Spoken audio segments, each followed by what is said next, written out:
Fala, torcedor tricolor, fala Jason, tudo bem com vocês? Bom, pessoal, mais uma vitória. São Paulo venceu o Fluminense jogando no Morumbi, 3-1, um ótimo resultado que fez com que o São Paulo chegasse à oitava colocação na tabela. Então, São Paulo está em evolução com o trabalho do Crespo aí. O São Paulo vem mostrando evolução.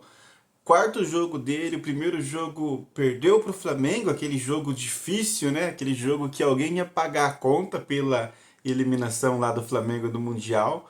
Porém, o São Paulo pegou o Bragantino fora de casa, um time muito organizado que tá brigando na parte de cima da tabela. E o São Paulo fez bonito, esteve à frente em boa parte do jogo, conseguiu um ponto fora de casa, depois pegou o Corinthians em casa, 2-0, e aí foi a redenção, né? A redenção, venceu o Corinthians 2-0, foi excelente. O outro jogo, Juventude fora de casa, 1-0, jogando bem, dominando o jogo. E agora 3-1, sensacional. É, quarto jogo nada, é o quinto jogo já na era Crespo pelo São Paulo. São Paulo com essa vitória, ele subiu, tá, para oitava posição. São Paulo tem 22 pontos. O São Paulo tem 17 jogos, tem 5 vitórias, 7 empates, 5 derrotas. São Paulo marcou 18 gols, sofreu 19. Tem um saldo negativo aí. Mas o que é interessante fazer um recorte dos últimos jogos, né? Na realidade, dessa era Crespo, que fez com que o São Paulo saísse da parte de baixo da tabela, né? Lá de perto da zona de rebaixamento, e hoje o São Paulo está olhando para cima. O primeiro time que se classifica, né, para pré-Libertadores aqui, diretamente é o Botafogo, com 26 pontos.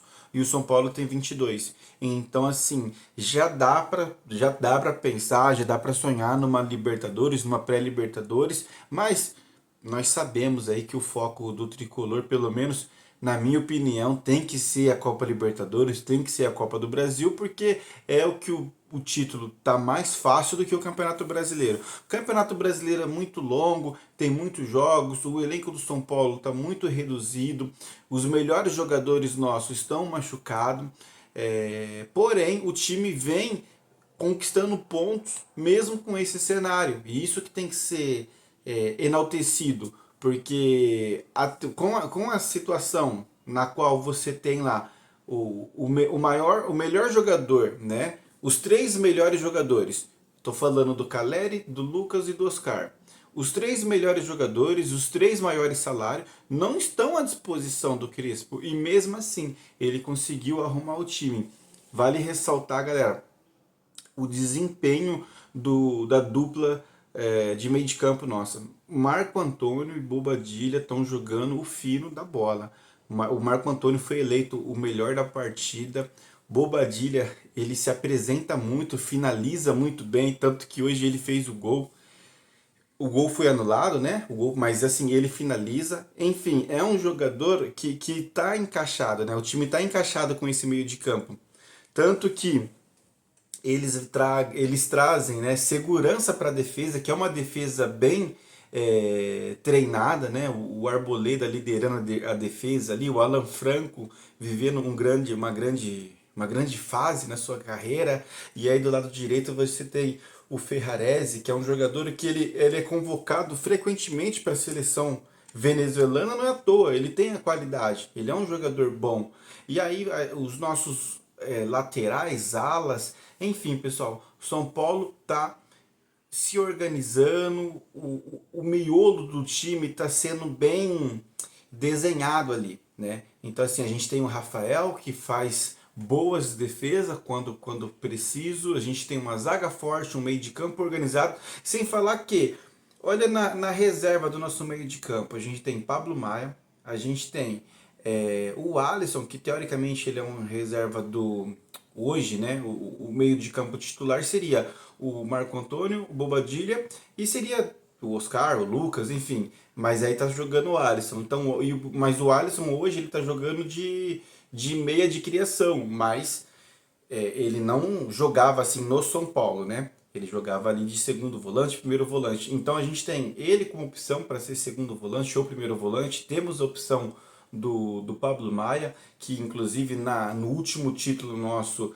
na Copa do Brasil eram os dois meio de campo nosso e a base do time eram os dois. Hoje a base do time é Bobadilha e Marco Antônio. Então a gente tem uma base forte e a gente tem substitutos fortes, né? E aí você pega o meio de campo nosso, quando voltar, né? O Oscar, Lucas, é, o São Paulo só tende a melhorar. Não faz sentido o São Paulo cair de produção, tá?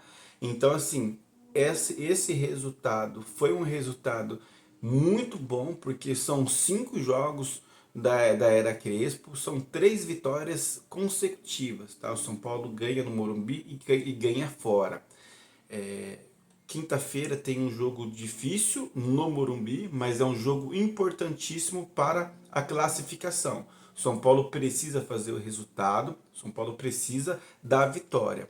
Hoje a torcida compareceu, teve mais de 42 mil torcedores ali e a torcida do São Paulo apoiou o tempo todo. Então, na minha opinião, foi muito bacana. A tendência é que tenha mais de 55 mil na quinta-feira, tá? Contra o Atlético Paranaense, porque o São Paulo fazendo resultado aqui, se o São Paulo não vencer aqui, lá é difícil.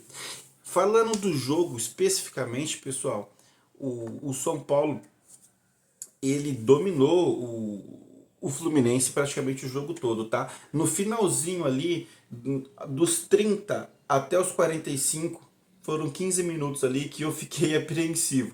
Porque assim, quando o Fluminense fez o 2-1, eu achei que ali foi aquele sofrimento. Tanto que foi o melhor momento do Fluminense no jogo, foi naquele intervalo, né? Dos 30 até os 45. E aí quando o Tapia faz aquele gol, aí depois o São Paulo, depois o Rodriguinho faz uma jogada ali espetacular. Ele tá se soltando, né? O Rodriguinho ele vem se soltando, ele vem ganhando ritmo, né?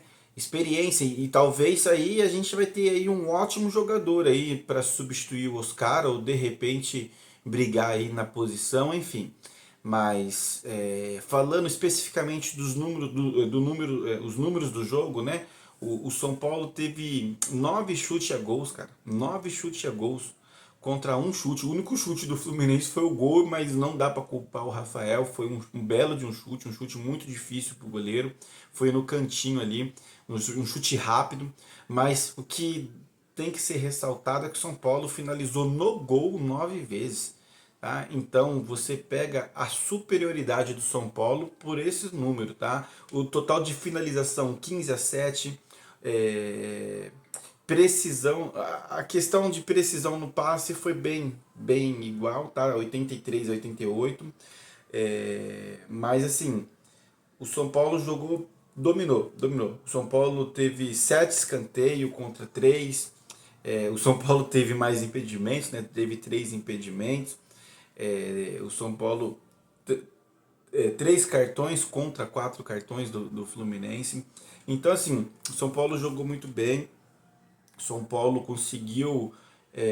O São Paulo tá dando esperança, né, cara? Tô esperançoso, tô animado, tô empolgado, cara.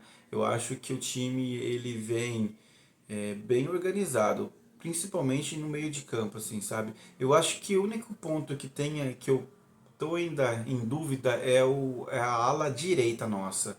Eu queria muito ter informações daquele lateral direito que jogou a copinha. Se você souber dele alguma coisa e puder comentar aqui, já vai me ajudar.